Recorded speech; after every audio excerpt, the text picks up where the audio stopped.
We've come so far and got a long way to go. We've been dealing with these changes. A steady pace down this long and brittle road. We're looking for answers you already know. Let's quit busting in, discussions over nothing. The huff and puff until you blow each other down. Hey, take it easy and remember to keep breathing. What we're needing is a bit of common ground. We've come so far and got a long way to go. We've been dealing with these changes. A steady pace down this long and brittle road. We're looking for answers you already know.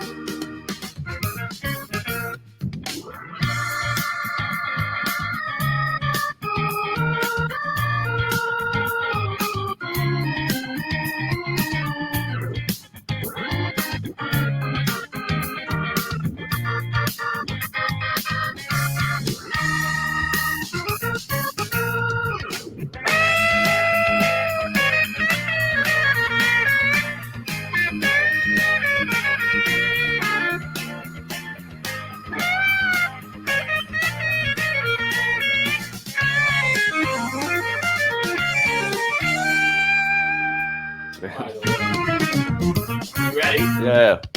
And no more eating off the plate that we've been feeding from. And Thanks, man. no more beating while we're already held out. No Really more is. teaching I appreciate that, man. Thank you so much. You ready to roll? I think we're on. I think we're on, Anton Laplume. Come so far and got a long way to go. Well, I mean, you wouldn't be the first person. Mick Motherwell is here with another episode of Bagpipes to Banjos with the semi-famous, most terrific, marvelous, most gorgeous man that's ever been on this show, Mr. Anton Laplume. Make me blush on Facebook Live, bro. On YouTube Live, by the way. That's billions of people. YouTube Live. Facebook's just a couple hundred. You know? How'd you get YouTube Live? Don't you need like 1,000 subscribers? Let me ask you this real quick before we go into anything else. How's it feel that I made you famous this week by promoting this podcast so much? Feels pretty good. It feels good that I honored. made you talented. I feel honored that you brought awareness to Look me. at me. I don't even know what we're seeing. No one's even seeing us right now. There we are. Unbelievable that I've made you famous. Before everyone gets annoyed with me, Anton, I need to ask you and let you just, where can I find you? Where can I hear you? Where are you playing? What's your website? All that bullshit. Hit everyone with that. So sidehustletheband.com is going to be the main thing to find like where we're playing at and to find like links to the music and all that stuff. You can find us on YouTube. Make sure you're typing in Side Hustle the Band, and we should be like the first big logo that pops up. There's a couple other side hustles out there that we're trying to work out right now. Yeah, so that's where you can find us. Facebook, Side Hustle the Band, Instagram, Side Hustle the Band. Yeah, that works too.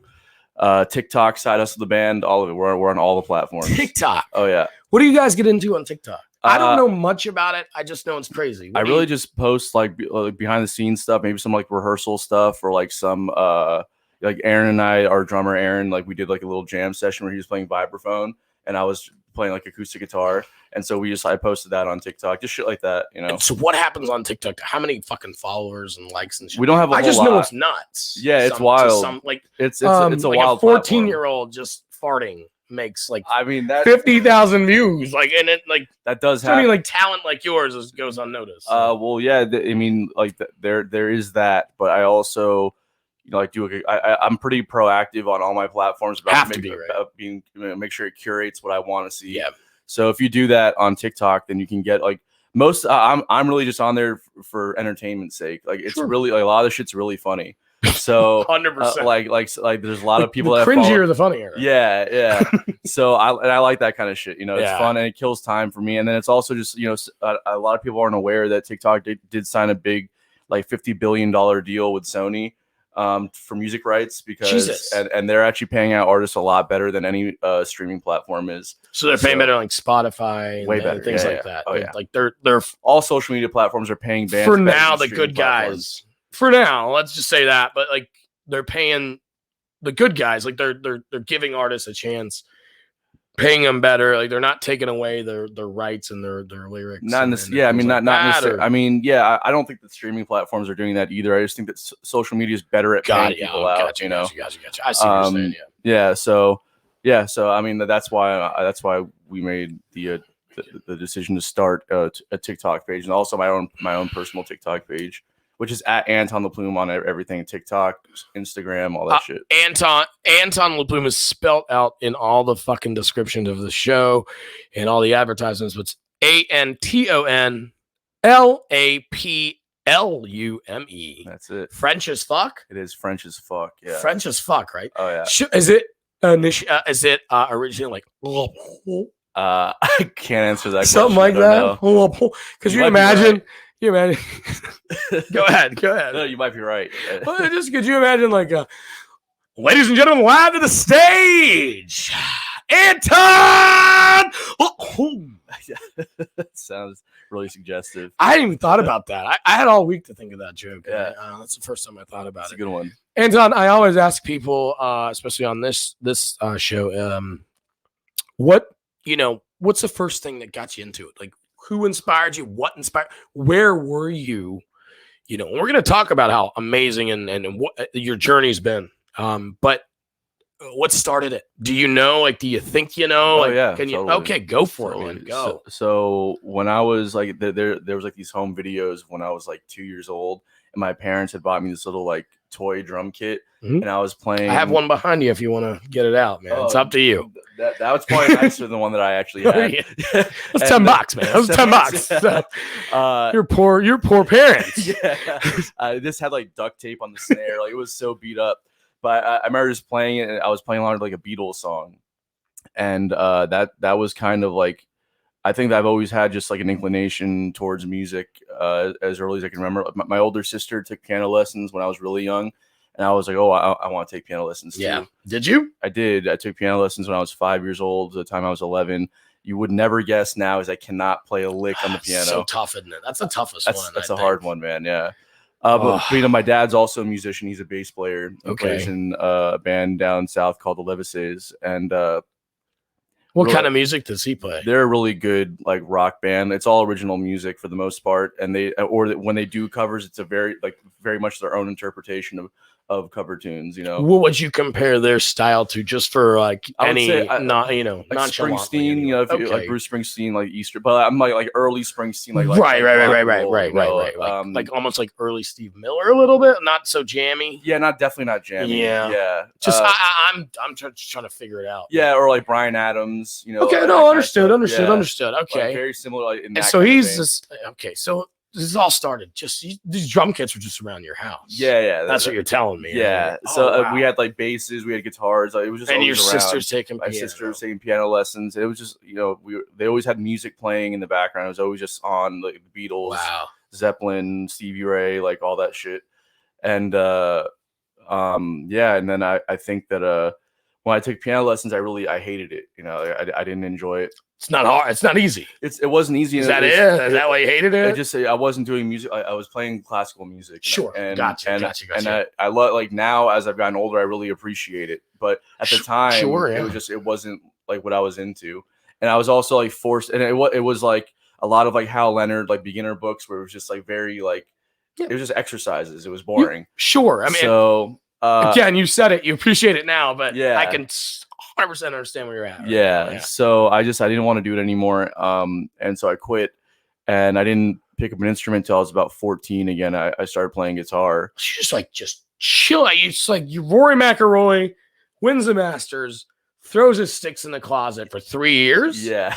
Yeah. What were you doing? You like smoking cigarettes behind the church at that time, or were you just like doing like soccer or karate or I was skateboarding a lot. Skateboarding. Yeah, that was like my thing. Then 3 years later, please go ahead. Yeah. So my dad got me a guitar when I was 14. And I started playing. I was playing like I was learning like chords and shit. And he always wanted me to take lessons, but I had a really bad taste in my mouth about it because of the piano, So I didn't take lessons. I just kind of was learning how to play chords and like, writing like little instrumental songs. I couldn't sing a lick when I was just starting out. I didn't know anything about like writing lyrics. Like none of that came natural to me. It was just like playing like chords and stuff.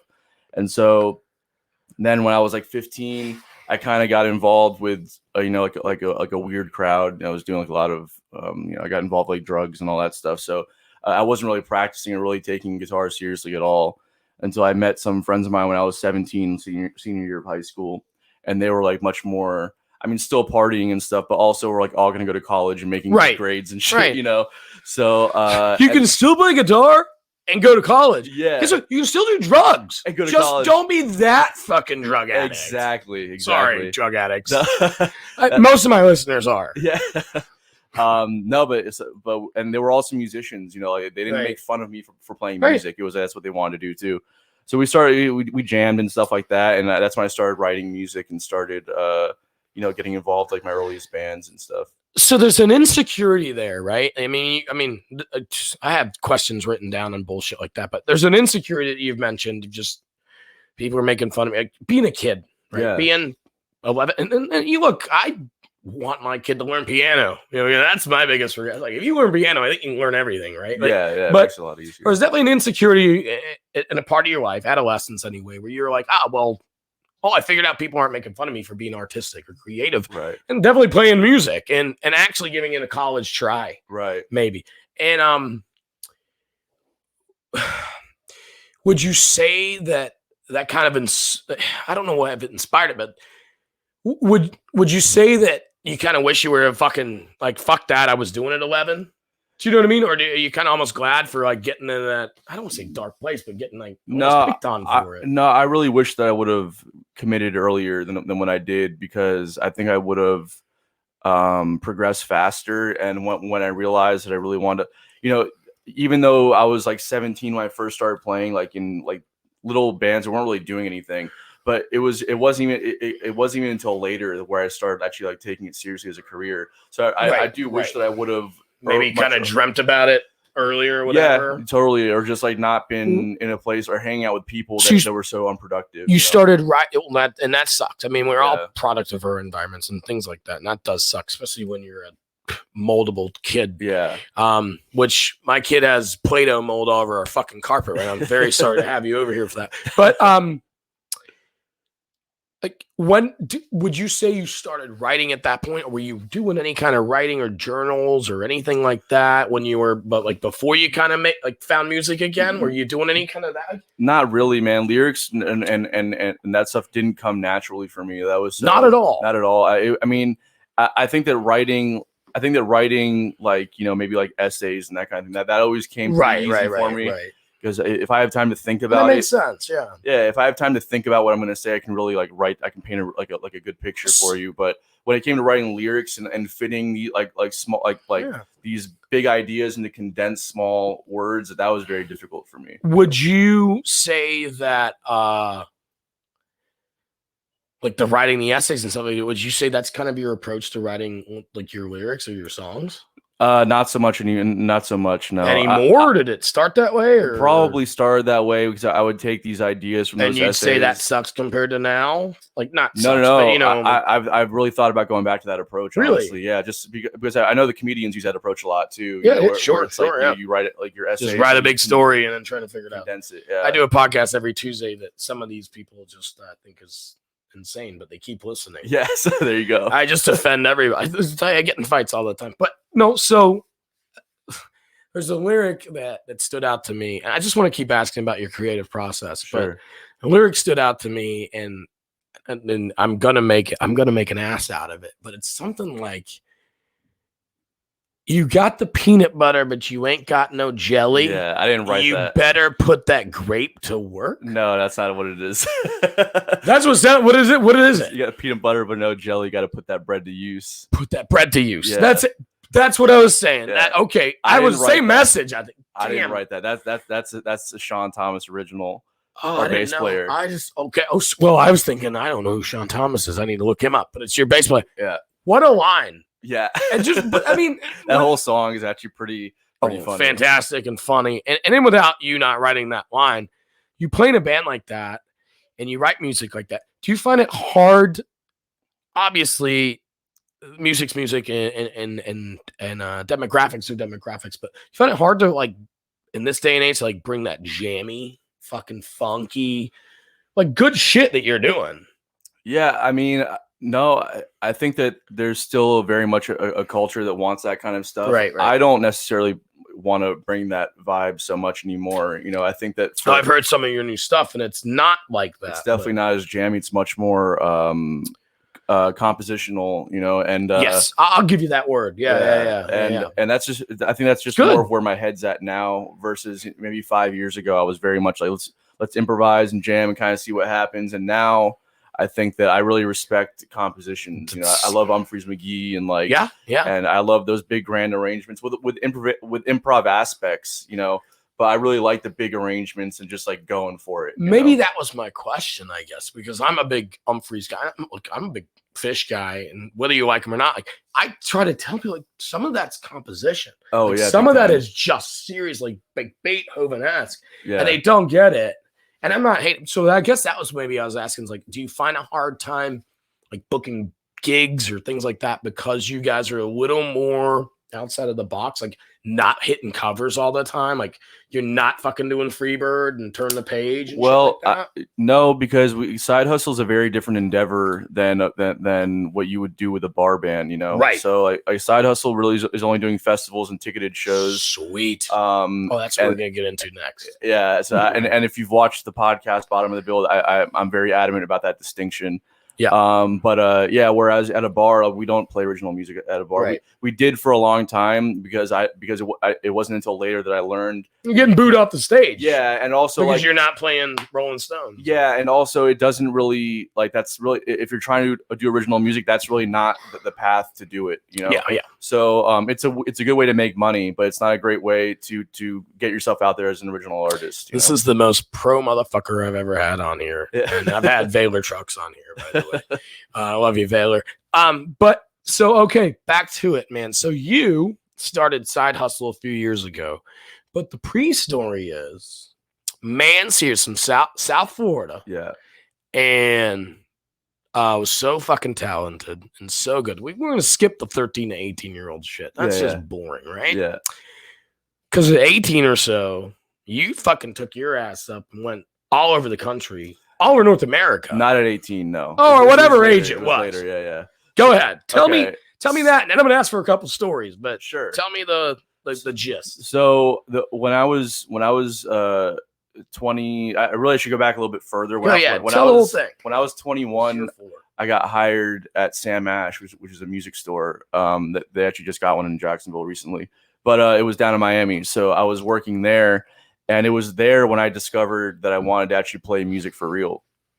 I had been, again, goofing off my friends, doing like these, open mic nights and stuff like that for years, but never really took it seriously. I started working at Sam Ash, and I met some guys who were really, they were going to jam nights, and they were really, they had bands, and they were like doing cool stuff. And I was like, well, I want to do that. Like, that's, this guy's got like they're putting out a music video, and like, these guys doing, like, I want to be involved in the scene, So I started going to jam nights, and I started like, meeting people. Fuck skateboarding. Yeah. Especially by that point. Yeah. So I started going to jam nights, and I started meeting people and putting together like my first incarnations of bands, Right. And started like, doing a couple gigs here and there with all original music. And then when I was 23, one of my dad's friends came into Sam Ash where I was working, and he was like, "Hey man, so there's these two girls. They have a band. They just got signed. They just got signed with this label. I can't remember what the label was, but it was Johnny Depp's record label out in LA. So he was like, they need to put a band together, and they need to go on the road. And I was like, okay, well that sounds great. I'd love to do that. So I went up and I went up and I auditioned for the band, and I got the gig. There you go. Whatever. And Jesus Christ, this was my first musicians. Yeah, this is like my first real like Like real gig. Yeah, real gig. Full time, yeah. Yeah, I was gigging like every weekend. We were doing the thing, and then that lasted for about a year, and then they got picked. The two girls got picked up by I can't remember his name, the singer from Dashboard Confessional, to be his backup singer. I just thought his name was Dashboard. Yeah. I just know that he hates my dad as much as I do. Yeah. That's well, whatever, they got picked up by that guy. Yeah. They got all right, Chris Carava. Thank God you didn't. He was. I'm just kidding. Go ahead. Yeah, he's a nice guy. I met him a couple times. I'm sure he hates his dad. Yeah, he hates his dad for sure. But he had a band called Twin Forks that he picked them up for, the two girls. Right. And they were really good. But anyways, it was right at that time where Rock and Jake, he was a harmonica player in the blues scene, which I was very plugged in the blues scene in South Florida at that point. Yeah, that's what I read on sidehustletheband.com. There you go. You can also listen to a lot of good shit too. So yeah, I was playing at a bar one night. I didn't know where I was going to end up. This band was just breaking up.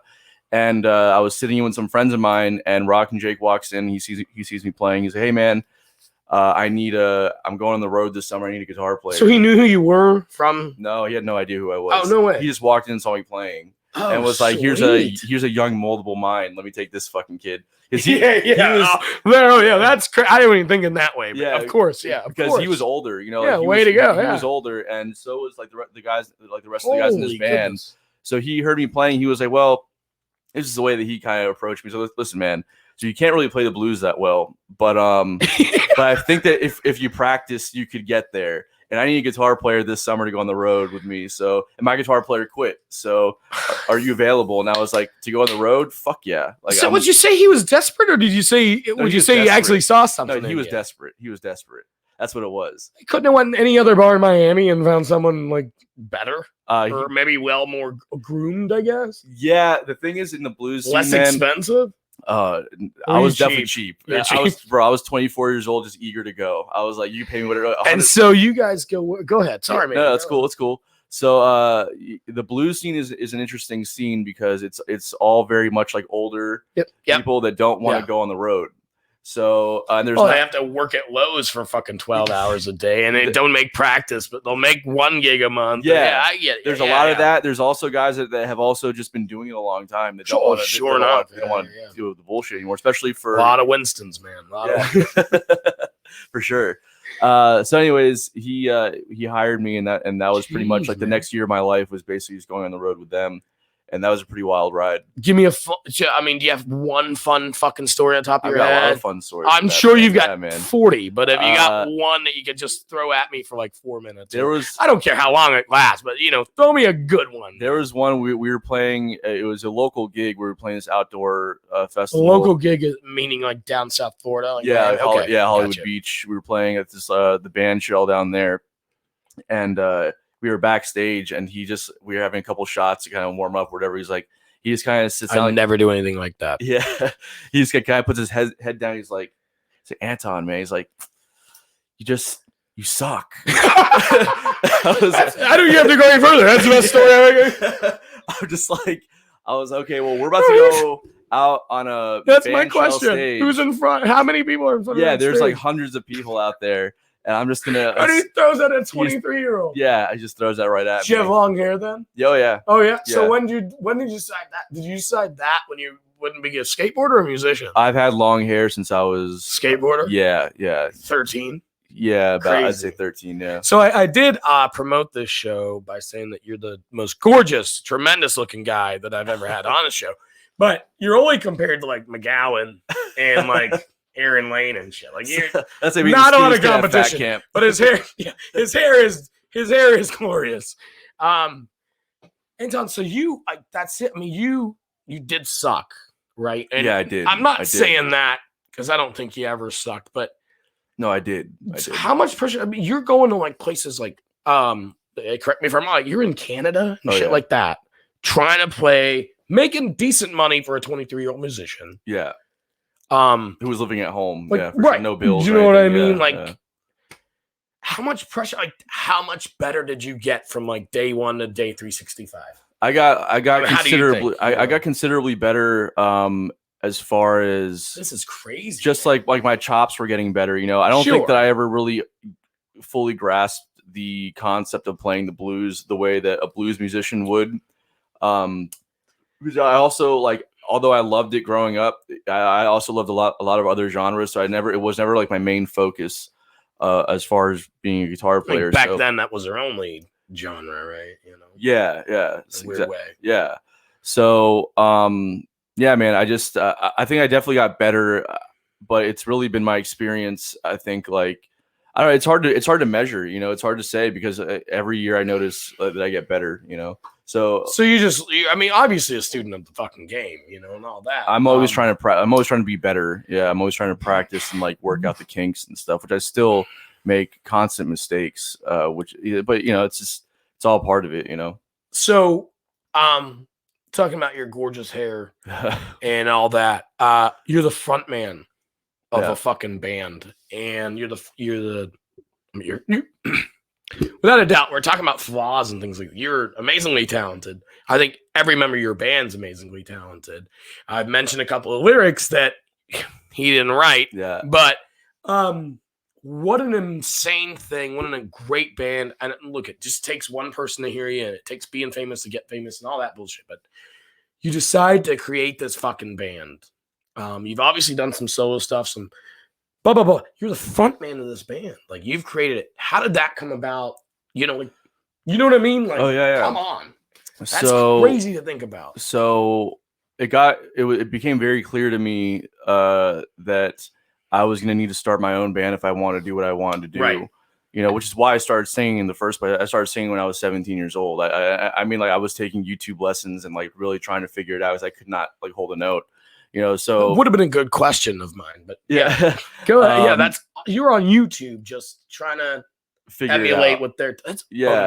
People, you can do this. Yeah, you can do this. Yeah, totally. I taught myself music theory the same way, where I just bought books and stuff like that. I didn't take lessons or anything. It's not easy. No, it's a lot of shit to learn, man. But I just want to be better, though. You know, I want to be self-reliant to a certain point. So after I told Rock and Jake that I wasn't going to go on the road for another year with him. Right. I knew that I had to leave South Florida so I could break out of the blues scene. It was too easy just to get hired by another band and do the same shit. And cover Bob Seger, Turn the Page. Yeah. So I needed to get out of that situation. So Chelsea and I looked at Jacksonville, and we decided to just go to Jacksonville and say, fuck it. You know, we saw some cool stuff going on in the scene. There's a really good connection with the Swanee festivals, which is what we want to break into. So we came here, and I started putting together a band. That's when I found Aaron, our drummer, and a few months after I moved here, I found, Aaron joined the band, and then he's been with me ever since. You know. So, but you're the general, right? So, like, how did you find Aaron? Like, I mean, just so you know, you take 2 hours or take 2 minutes, but how did you really just be like, I've moved to fucking Jacksonville. Yeah. I'm a musician. This is what I want to do with my life. So it's important to me. How do I fucking really recruit and shit like that? Like, what's that process like? So day one, man. I mean, like, we moved up day here. One. We moved up here. It starts day one. Oh yeah. There was no time wasted. I mean, we moved up here, moved all of our shit in, and then drove back to South Florida just to tie up some loose ends. But before we went back to South Florida for that last time, we went to the Jacksonville Jazz Fest, and I met Ben Strock from Herta Watts when they were playing there, and they blew me away. Hyatt Park or something like that. Yeah, what's it fucking called? Park. Jesus Christ. Fuck, I'll figure it out. Yeah, Hemming Plaza. Hemming Park. Jesus Christ. Plaza, yeah, same thing. God damn it. So I met Ben Strock there, and then Ben was instantly. I told him, I was like, "Hey man, I'm trying to come to Jackson. I'm trying to get a band going. Like, where do I go?" So he told me about all the jams like right away. You know, Perfect Rack Jam with Jeremy King, and Shores with Louis Leclerc, and like all these cool jams. So literally, when we came back, we went down south, came back up a week later. We were hanging up shelves all day and like doing shit all day around the apartment. And then that night, I was like, "Okay, we're going to a jam." Absolutely. And we went to Jeremy King's jam. Oh, when he was doing that Perfect Rack. What band's he in? Fat Cactus. Fat Cactus. Mate, yeah. Jeremy King's dope as shit. He's amazing. Dude. One of my favorite sax players of all time, man. So good. Do we want to talk about Jazz Fest? Yeah, Jeremy King's great. Yeah, he's amazing. He hasn't been on the show, but I'll get him. Oh, yeah, he'd love to come on. Sure. He's good, man. He's real fun. Real fun. Sorry. No, Tom Bennett's up there with him. I love Tom, man. Tom's a good friend. He was on the podcast recently. So yeah, man. I met bottom of the bill. Yeah. So I met Jeremy, and he started telling me about some more jams and whatever. So his network. Yeah, his network. Just really like put my nose to the grindstone. Started doing it. Had to. Yeah. So go ahead. No, please finish up. I'm sorry. No, it's okay. But I started putting out Craigslist ads and getting numbers from different people for drummers and bass players, and then one number led me to another. Auditioning motherfuckers? No, I was just hitting people up, and most people weren't interested because they didn't know who I was. Until somebody was like, "Hey, man, How big did they think they were?" Well, a lot of them were just busy. Like you have to understand, like people. Like I was talking to Jeremy King and some of the top guys in town. So they were only giving me the top guys' numbers in town, Gotcha. So eventually it would get. I gotcha. Yeah. So eventually it was like, well, I'm busy, I can't do it. But here's this person, or whatever. So eventually I got Aaron's phone number. Aaron was playing with people around town too, but he was also kind of doing other things. So but he was like, hey man, well if you have work, like I'm down, Mm-hmm. So Aaron joined the band, and we were able to I found a bass player through Craigslist, and then that didn't work out. And then I cycled through some more people and just hiring people as we went. And until my bass player from South Florida came up, and that ended up not working out. So, no. Yeah. Jesus. Yeah. So, and then Sean Thomas came in the picture. Heard of Watts was breaking up, or they were going on a hiatus, and he became available. How important is it? Just to your message that you just mentioned is you just kind of randomly fell in love with these guys. Finally, as gay as you aren't. You've clicked. You're doing well. I look sidehustletheband.com. Like it's great stuff. Thanks, man. I appreciate that.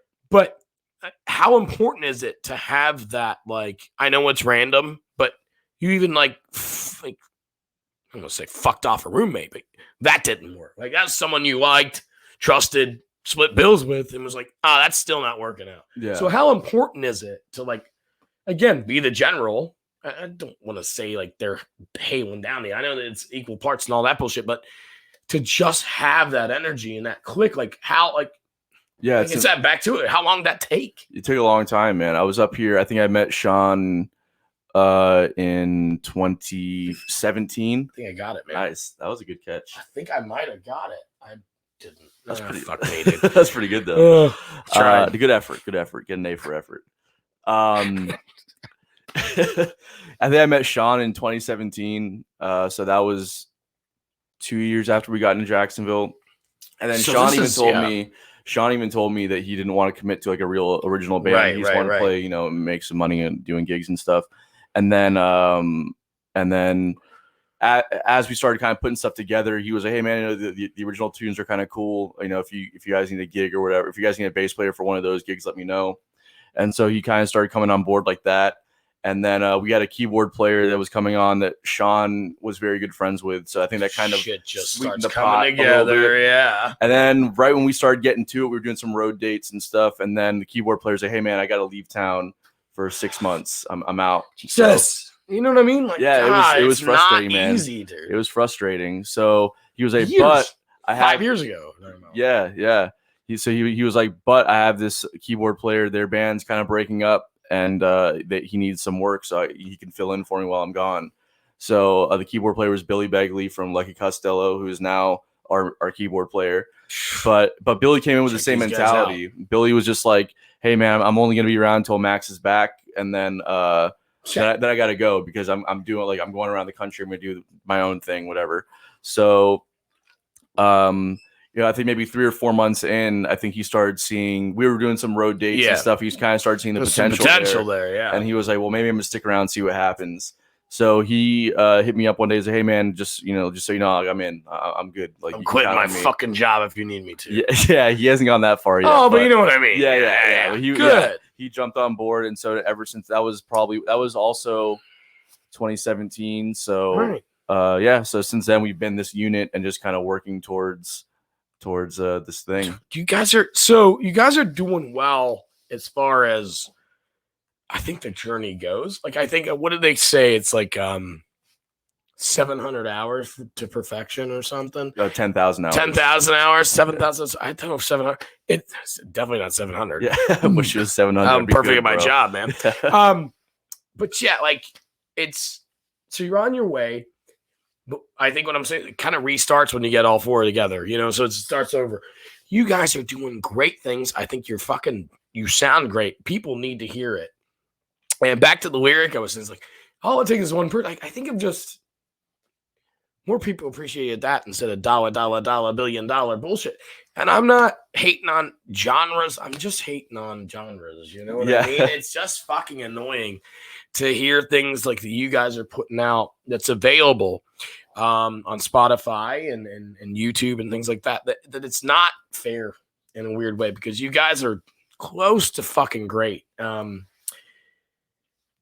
Couple of things, and then we'll get into podcasts, and then we'll get you the fuck out of here. But a couple of things. You mentioned Chelsea, and Chelsea is your longtime partner. Yeah. And what an awesome, beautiful, great chick. She's also semi-successful fucking musician and artist as well. Yeah, totally. Or maybe more so, not semi, but what an awesome thing. How is that? I mean, you guys you don't really collab too much. No, we do from time to time, but yeah, I mean, it's she does what she does and I do what I do. Right, I think we have like different does any of that get in the way? Like, I don't know if we can talk about relationship, like, oh, there's obviously no jealousy, like, oh, you're playing where on a Saturday? Like, I'm not worried about that, but like, she's out there, you're out there, like, you can't spend time. I mean, you guys are full time, man, right? Like, yeah. How hard is that? I think, Yeah, I mean, well, it's easier than you think because our schedules are pretty much the same. So like, we're home at the same time, we're away at the same time, and sometimes they don't line up. Like I go on the pre-COVID, the band was on the road quite a bit, but you just figure out ways to make time. Usually, like early in the week, we'll be able to like go out and do something or whatever. It's just we just try we just make time. 11 a.m. zoo or no one else is there. Breakfast or whatever, just eating a meal together, watching a show together, just doing something. Have you ever ran into any kind of problems as far as, and I don't want to get into any of that bullshit, but I'm just like, I don't want you to play here, or I don't want you to play there, or wait, man, I've got to go to my cousin's wedding on a Saturday and you're gonna play here. Like, has any of that ever come up? Oh yeah, all the time. Yeah, that happens. Kind of all the time. Well, it's just scheduling shit where it's like, hey, we have my cousin's getting married, or like this is happening. That's what I'm saying, that kind of shit comes up, and that's that's stuff that as I've gotten older and more mature, I've been able to and realizing how. Oh wow, shocking! You get older and more mature. And understanding and compromises. Compromising is what it's all about, man. And as I've gotten older and really understand, like, when I was a few years ago, when it was like, well, I've got gigs, all about the gigs. As I've gotten older, I'm like, well, especially when it comes to like bar dates and shit like that, it's like those aren't things you can be sacrificing anything for. That's just like a paycheck. Right. Which, so life is fucking precious, man. It's running out of time no matter what. Yeah. So I had it on me, man, like, just between you and her, like, does that ever happen? Like, as far as, is she ever like got our foot in somewhere, or have you ever got your foot in somewhere? And I don't think there's anything wrong with it. We're just like, oh shit, I think I can help you out. Yeah. And same things happen. Totally. So you guys both kind of scratch each other's back. Yeah. And it's awesome, man. That's great. That's real. I think that's really like an important thing to do also, because it's like, no matter who it is. Yeah. So you especially having, when you're the first guy that hears about it. You know what I mean? Yeah, it's good to be helping each other out in that way. I think it's just like, it's important, And she's great, and it's ChelseaMichelle.com or so Alchematic Band is the name of the .com. What's his name? Chris Underdahl.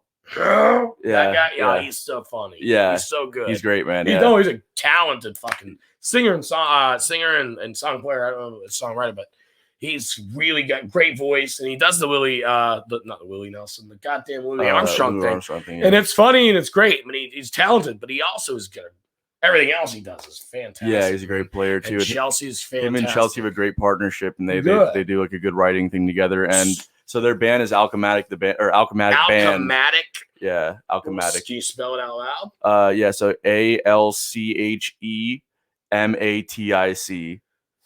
Ding. So like alchemy, like alchemy, Yeah, but gotcha. Alchematic. Yeah, I'm gonna share that later. So just to kind of wrap up the girlfriend that's a musician thing. Like how much?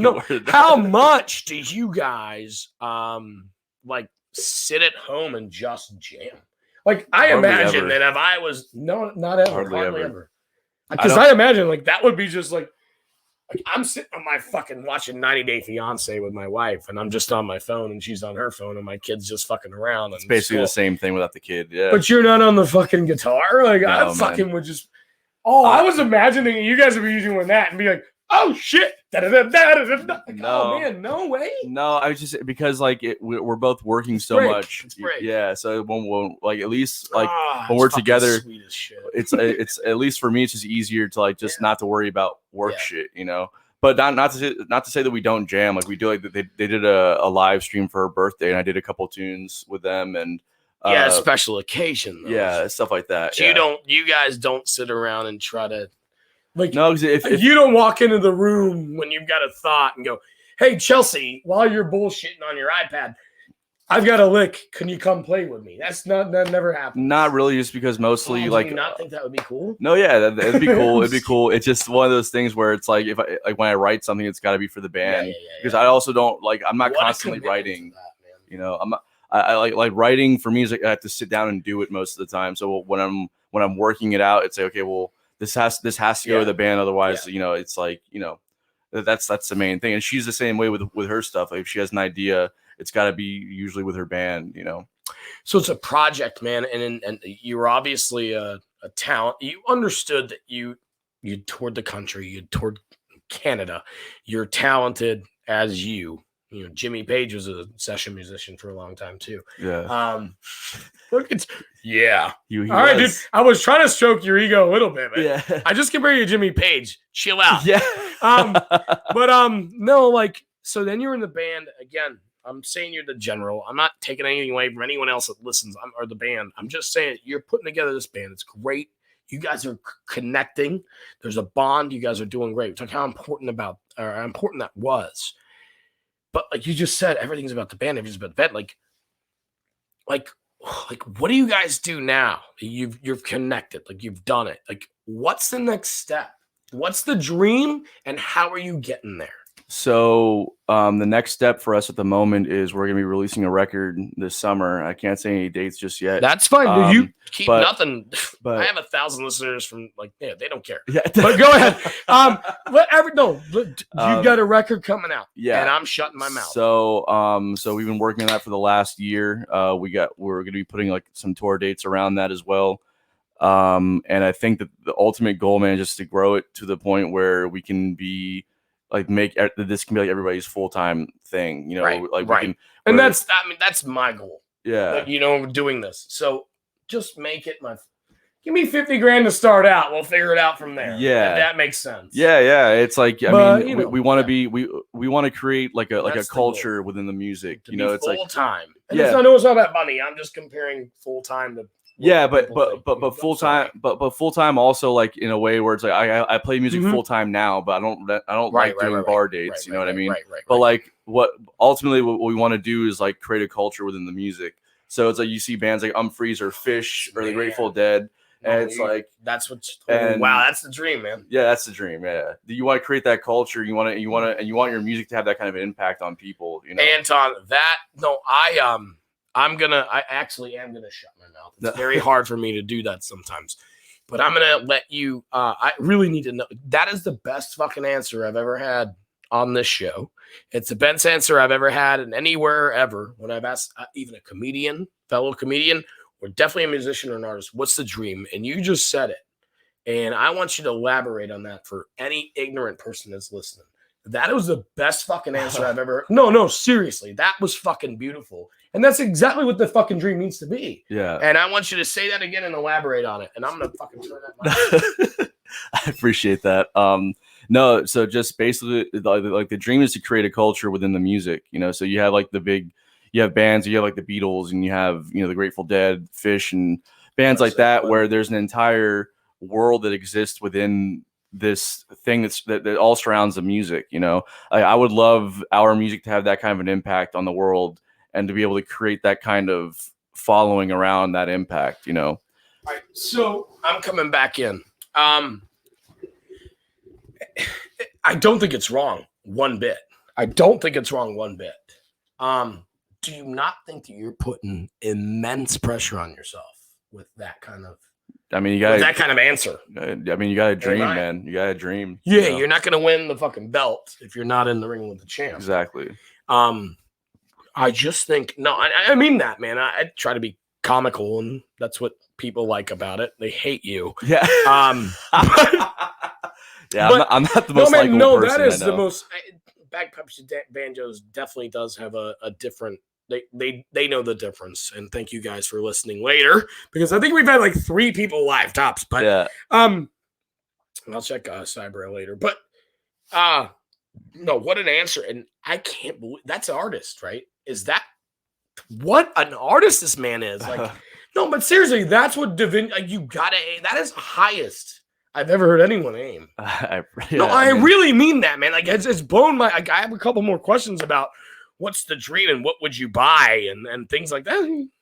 This motherfucker buy a fucking tent and go to Himalayas. Yeah, what it sounds like to me. I would totally do that. He doesn't give a shit. He's gone. Yeah, I mean, like ultimately, man, like that also gives you like a certain freedom once you're to that point where you can kind of just do whatever you want. Right. Either like the traveling and the exposure to different worlds, and that ultimately helps you be a better artist in the long run. I think that's really important. You're right, Anton. You're right. It's what I think about is you hear about these stories, and some of these, every single one except for maybe Baylor Trucks, was an interview with these guys that are trying to make it and getting there, and blah blah blah. And look, I know money's in pockets and blah blah blah, but holy shit, like this was about this and this and this. You just answered every question just so perfectly. Like, I've got no ammo left. Yeah. You're just so fucking modest, and you're the most talented. I'm not hating on it. No, you're just super talented. Thank you. And it's amazing to see, and it's amazing to watch. And I'm just so thankful to have you here. But at the same time, like, wow, like, I think that's the advice that everyone gave you. I think so. I was going is you see these stand-up comics, you see these musicians, and they talk about their 10 years of shit. Maybe we'll have 10 years of shit, buddy. But guess what? If you don't think about it, you're not going to have any shit. Yeah. You know what I mean? I think that's kind of what you're trying to say. What you're saying in the nicest way. I'm trying to elaborate it that way. Man, what an awesome fucking thing. You have a podcast. Yeah. Called Bottom of the Bill. Bottom of the Bill, yep. Explain that to the layman's. Okay, so whenever you see a band playing or a festival lineup of in anything, or me at any stand-up comic, right? Whether it's music or comedy, doesn't matter. You get these lineups that are announced, and they're called bills, and you have like your headliners at the top, and you have all the auxiliary people at the bottom, basically just to help kind of sweeten the pot a little bit. That's the nicest thing anyone's ever said about my comedy. So because Side Hustle and a lot of the people that we feature on the show are at the bottom trying to get to the top, but still at the bottom of the bill. What a cool name. That is what the podcast is kind of about. It's just that grind. And we've had people on the show that are definitely above the bottom of the bill.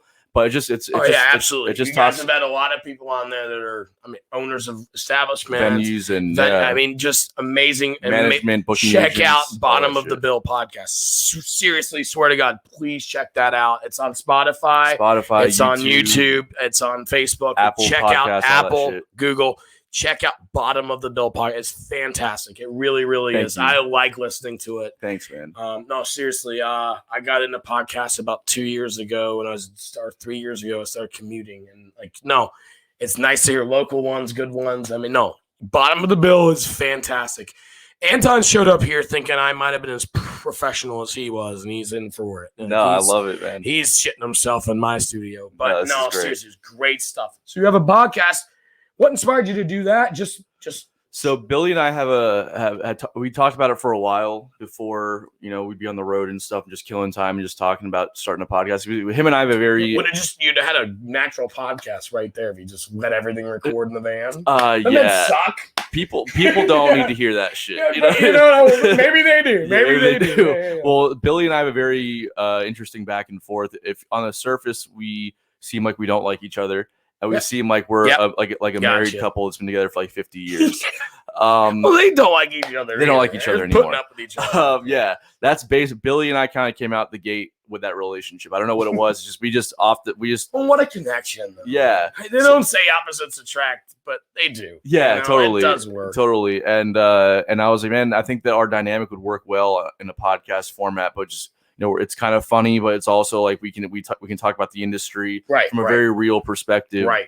And help musicians, but also make it entertaining, Right. So we were talking about it for a while, and then COVID hit, and then it was like, well, no better time. We're not gigging, we're not doing anything, so let's just make some use of this time, man. And we put it together. We've acquired a few sponsors, but I did want to talk to you about that maybe after. That's okay. We'll talk about it off air. That's fine. I got a couple too. And I literally, mine didn't, I was fucking around. Stand-up comedy, everyone's going to podcast for that. But I hit the Ahmaud Arbery and the George Floyd thing about a year ago with my opinion. Yeah. And sitting on the fence and trying to agree and disagree with everyone. And sure enough, man, just went skyrocketed. Crazy. It went crazy. Yeah. Went crazy. Yeah. And which helps the fucking musicians. Hopefully helps the musicians I interview. But totally. That being said, man, you're right. COVID, I was out of ideas because I was doing this. Right. And I had you listen to the West one. I didn't have any video. I had 2 mics, and we're like, let's try this out. I mean, I didn't know what the fuck I was doing. Yeah. And sure enough, a couple of weeks later, a month later, we were locked down. I figured it out. I'm like, well, I'm just going to live on Facebook at 5 p.m.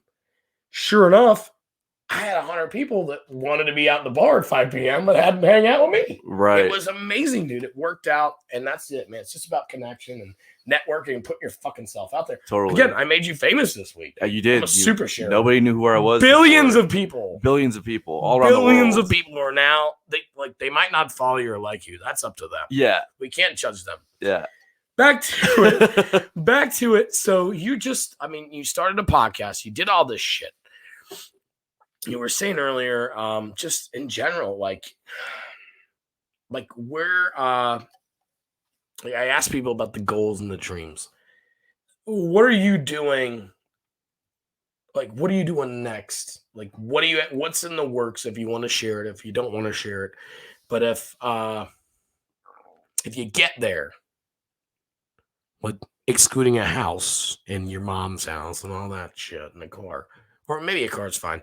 What are you getting? What are you getting with the money? I'm gonna get as many plane tickets as I can, travel as much as I possibly can. Okay, you're touring the fucking nation, right? Yeah, but it's different. You got a $5 million contract. It's different though, touring, because touring is you're in one city for a day, and then a lot of the times when I was on the road, especially with Rock and Jake, it'd be we'd pull up to the city, hit the venue, load in, load out, and then we're driving overnight to the next place. So nothing. So it's just work. Yeah, it's all work, and it's cool. We had a couple of days off. Take a selfie and get the fuck out of there. Yeah, there's we went to Quebec, which was really cool, an amazing city. But we rolled. Did they say your name correctly? Oh yeah, definitely, yeah.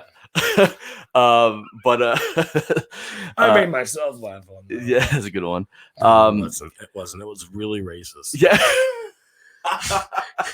It's not funny. Don't look. You can hit me. It's fine. No, when I'm Cuban, so when I was younger, my friends. Oh shit! You didn't tell me that when this fucking podcast started. My friends. That's why we didn't even listen. They knew you were fucking Cuban by looking at you. Yeah, my friends.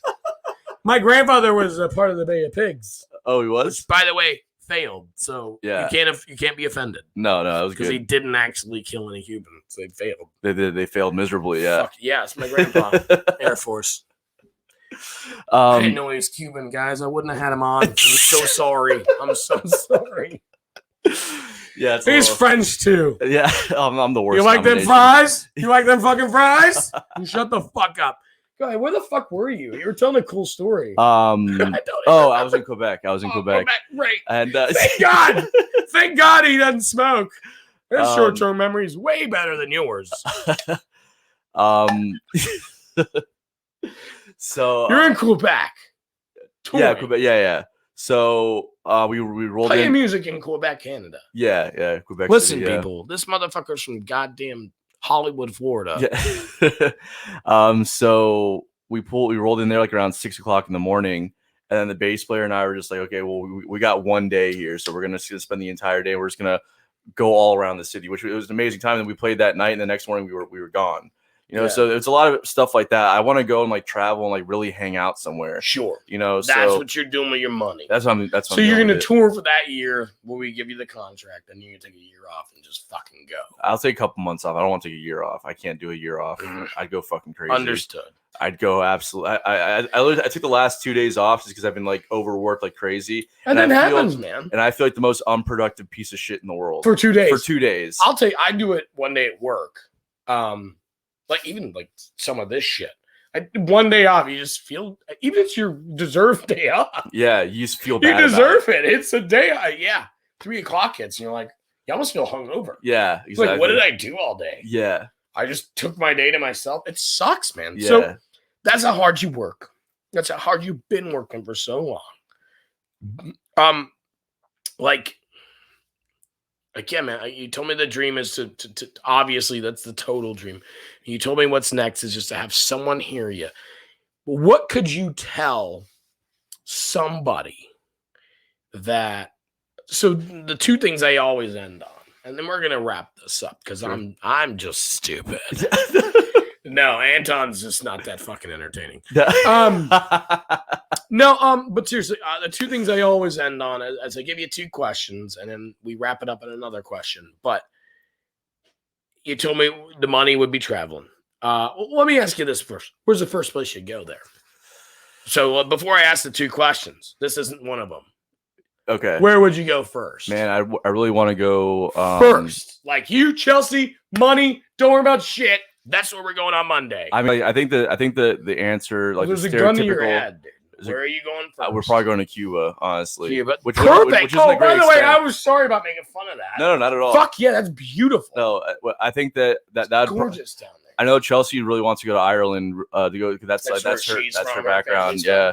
So we'd probably have to fight over that a little bit, but I really want to go to Cuba because it depends on what time of year you win the money. You know that's what I mean? That's also true. You know what I mean? Like if you get the contract in January, guess where we're going? We're going to Cuba. Oh yeah. If we get the fucking contract and fucking Ireland weather sucks all year round. What are we even talking about? Oh no, man! I'm from Scotland. You know that. Like you've got like honestly. You're from there? I'm from Scotland. Like, yeah, I moved here as 11. Oh, okay. No shit.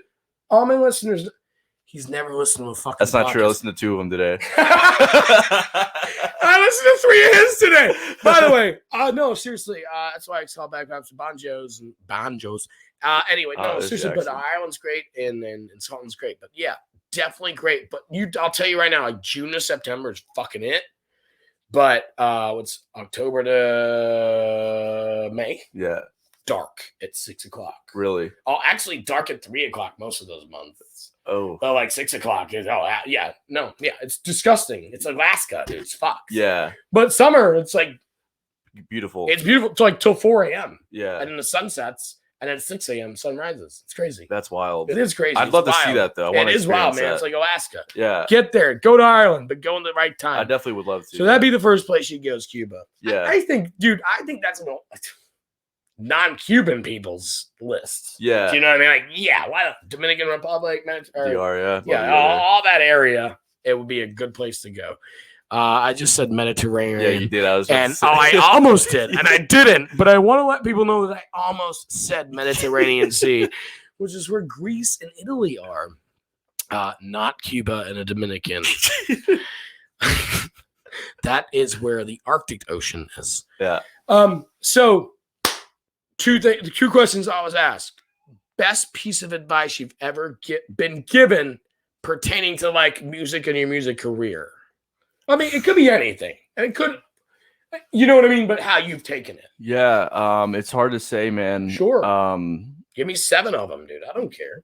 Yeah, I think that the best advice is more of just like watching what people were doing and learning from that. Right. I mean, there's been a lot of actions advice. speak louder than words and all that shit. Totally. I mean, there's been a lot of people that have given me advice over the years, and I've taken it all to heart. I mean, listening to everything that you can, be open-minded and all that shit, but really watching the way people run their business. Did you ever get someone that like just kind of almost like said that to you, like actually verbally said, just watch and learn, buddy? Or anything like that? Oh yeah. Kind of like said that to you and put you on that track. My dad would always kind of be because non-emotional, Cuban, French. Yeah. Like I mean, no offense, like I'm from Scotland, like I get it, like just watch and learn instead of me talk to you about it. Yeah, I mean, he would tell me stuff, but being when he was like, you know, in the 70s and 80s and stuff, he was really pursuing music in the same way. Yeah, right. So he saw a lot of bad stuff, especially with drugs and all that. So that was always like his thing, to just stay away from like the drugs. Stay away from that shit. Which you know, I haven't done the best job of throughout my whole career, but that's fine. That's fair. But it's like you just don't want, like, I think that's kind of like the best thing is just like don't really like let that shit. You've been doing this for I don't want. How long have you been doing it? I've been pursuing 20 years? 15 years? No, I'd say I've been really pursuing it about going on 10 years. 10 years. Like really pursuing it. What gets you through, man? I mean, have you been with Chelsea that long? We've been together for 6 years. Going on 7. So okay, you met someone that maybe helps and maybe motivates you and stuff like that. Like, don't get me wrong, right? But like, what gets you through it? Other than that, maybe like what gets you through the grind of trying to be a musician and trying to be famous and trying to, obviously, not even about famous and money, but you said trying to inspire motherfuckers, man, and trying to like help a subculture and a pop culture. And like, that's amazing, dude. Like, what a fucking high aim. But what keeps you going when days are not great? I mean, definitely support from Chelsea for sure. But it's also a lot of just, and this might sound a little conceited, but I do have confidence in myself. Damn right. It doesn't sound conceited. You have to. You have to.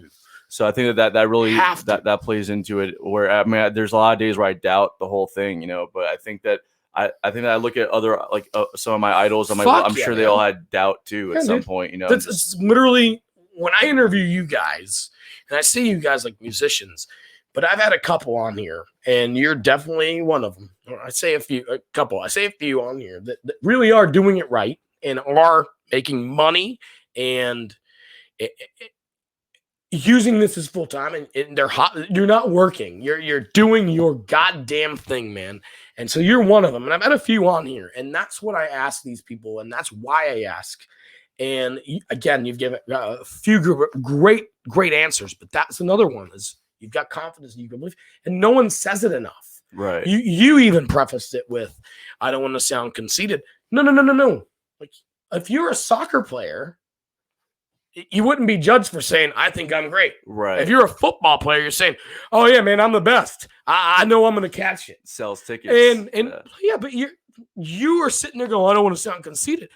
Motherfucker, check out Side Hustle and check out AntonLapumemusic.com because it's fantastic. I appreciate it. And I know you do, and I appreciate you do, but you said it. You're confident in yourself, and fuck yeah, anyone that's listening wants to be like Joe King or Westbrook or Josh McGowan or Amanda Moore, and I'm not hating on any of them. I love them.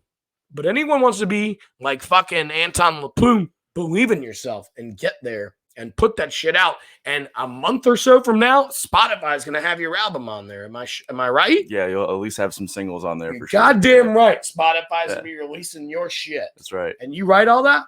Well, with Side Hustle, it's a pretty collective process. Good. That's cool. Yeah. So how does that work? Do you come out with most of the lyrics or do you come out with most of the guitar riffs? Yeah, I mean, it'll be, it's a mix of both, man. Like I think the first album was like a lot of us, like, here's a song, let's just play it. And then this one was much more of like, okay, well, I have an idea or somebody else had an idea. And then it was like, we kind of just built upon that idea, you know? So yeah, this was a very collaborative effort. Yeah, it's to me. I what love a collective effort. Yeah, I like it more that way, man. And there's a lot of people out there that want to run the show creatively as well. I mean, I like having more control over the business end of it and the booking stuff like that and the management stuff. But when it comes to creativity, I want to be able to collaborate more on that kind of stuff. So that's what we've really done with this album. It's been a very collaborative effort, which I'm stoked about. That's really cool. I mean, that's how the best do it, in my opinion. Yeah. If I went on your Spotify right now, I got your account. Mm-hmm. You can give me 1 or 2 answers. You can mix them.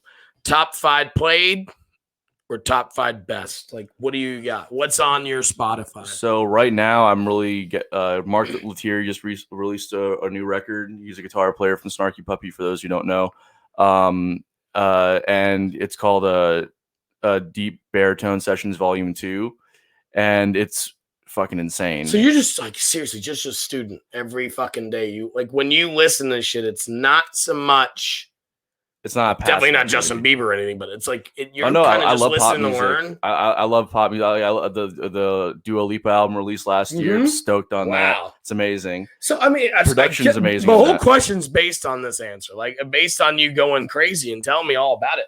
That's insane to me that like you would listen to something like that based on what you put out, and that's because I'm a fanboy. I'm not a musician. Like, why the fuck would he listen to anything like that? I love it all, man. You just have such an open mind to all of it. There's a lot of stuff that I don't like, but you know, I think that being in the studio as much as I have been, I have a real affinity for production. So, and how it fucking the art, man. Yeah, so I love pop music for that. Yeah. But then of course, being a guitar player and somebody who's a little bit of a music nerd, I love like the jazz and fusion shit too. You call yourself a music snob or music nerd? I'm definitely every once in a while you're a snob. I'm a little sucks, doesn't it? Sometimes it does. I'm a listener snob, and I hate. All right, so based on everything that you like, because it sounds like everything. Tell me that. What do you not like? Like, what do you just don't like? Man, there's a lot of like house and music. I know you're not hating on music. No, let's put it out. You're an artist. What do you not like? There's a lot of like house music that I can't really. Yeah, it's not even like the 4 on the floor that I can't skip. There's a lot of stuff that I like with 4 on the floor, but it's just like there's something about the repetition. And I'm just and you know it eats at me. Billy totally loves playing that shit, and he puts it on in the van just to piss me off. I'm just like, bro, I can't. House? Yeah, like Ralph. Yeah, he loves that stuff. He's shown me some cool stuff. I'm not gonna lie, but for them, like I'm not gonna put it on myself. Like I'll find something to appreciate in everything that you show me. Yeah, sure. I'll find it, but that's something I'm just not gonna put on myself. You know. All right, don't have to answer any of them. Okay. Highest paid gig you ever had? One nighter, or I mean 2-nighter, whatever it was, but highest paid. Probably it was probably a wedding. You don't have to tell me all about it. You just tell me the money. I'll tell you the money. You tell me all about it if you want to. That's hard to say, man. I don't know. There's been some pretty good gigs. It's not as much as you think it could might could I say $4,000? No, never mind. Not even money. close. No. All right. Everyone, don't listen. Do not tune in. Oh, you've made it. You've made it this far. Yeah. Anyway. All right. Cool. I had a fucking couple other ones. Okay. Best venue. Best venue you've ever played. So I love 1904 Music Hall. You can love all of them, dude. But, yeah. You know, gun to your head. And 1904 Music Hall was or is still amazing. Yeah, Blue Jay Listening Room is great. I mean, Funky Biscuit and Boca is great. But I think that it's such a hard one. That's fine. It's supposed to be. But there was that room that we played in Quebec was probably, I can't remember what it's called right now, man. It was this motherfucker's in Canada. Yeah. That was a dope place. The capital of Canada? No, Quebec is just it's like the city, province. But I mean, Ottawa. Quebec City. Is Ottawa the capital? I'm not entirely sure. I don't fucking know. But Quebec is like the province, and then you have Quebec City. Okay, I don't know. This motherfucker's trying to make me look stupid. No. Okay, so that was a fucking just dope ass venue. Yeah. Worst. I want to know worst venue, and I want to know why. Okay, I can tell you off the bat. Oh, you don't have to name them and shame them if you don't want to. I can't tell you. But I need to know a little context. I couldn't tell you the name if I want to. There's this place in Springfield, Illinois that we played. All right, so it has nothing to do with the fucking locals. No.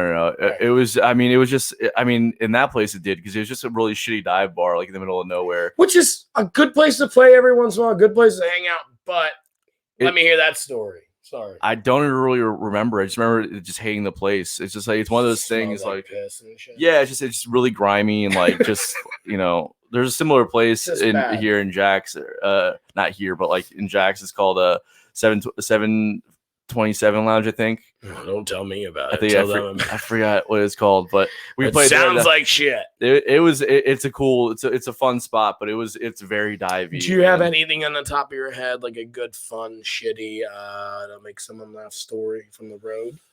You don't have to, but it'd be great if you just had one for me. Yeah, I mean, there's times where I know you have 40. There's times where like Rock and Jake and I would get into like these conflicts, and one time I was we were It's already funny. We were packing up after a gig one night, and I was doing some social media stuff after before or after the gig. I can't remember. We were both like hammered drunk.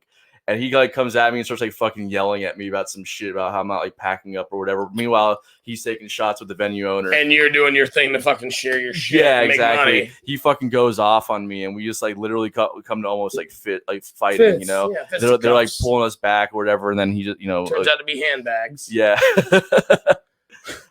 Yeah, it's basically that's worst story ever. I was really hoping he would tell me he took a shit on stage, but he is as perfect as he looks, ladies and gentlemen. Let's get that shit out of the fucking way. Look at this guy. He's gorgeous. Tremendous show, man. I've got so much more to ask you, and I hope we have a part 2 sometime soon, totally, man. Let me know. And thank you, and I'll send you the audio and all that bullshit. Best piece of advice that you could give anyone that's 18, 16, 14, 23, 88 that wants to get into what you're doing, that really has a passion for it, but doesn't know how. What are you telling them? Just, be open-minded and say yes to everything. God damn, that is awesome. Awesome piece of advice. Be open-minded and say yes to everything. Seriously, guys, that is exactly what you need to do in every career, in every walk of life. Good for you. Anton Laplume. sidehustletheband.com. Go to Instagram. It's at sidehustletheband. Anton Laplume Music. Dude, we got lots of ways to get a hold of us. Check it out. This guy's amazing. You have anything else to say? Thanks for having me on. It was awesome, man. Fuck that shit. Don't Moncton patronize me. This is a terrible show, and everyone knows it. Twitch, get at me and talk about how fucking amazing his beard is. I think all my Twitch fans are gay gamers. Okay. Oh, shit. I need to end the broadcast. Mick Motherwell.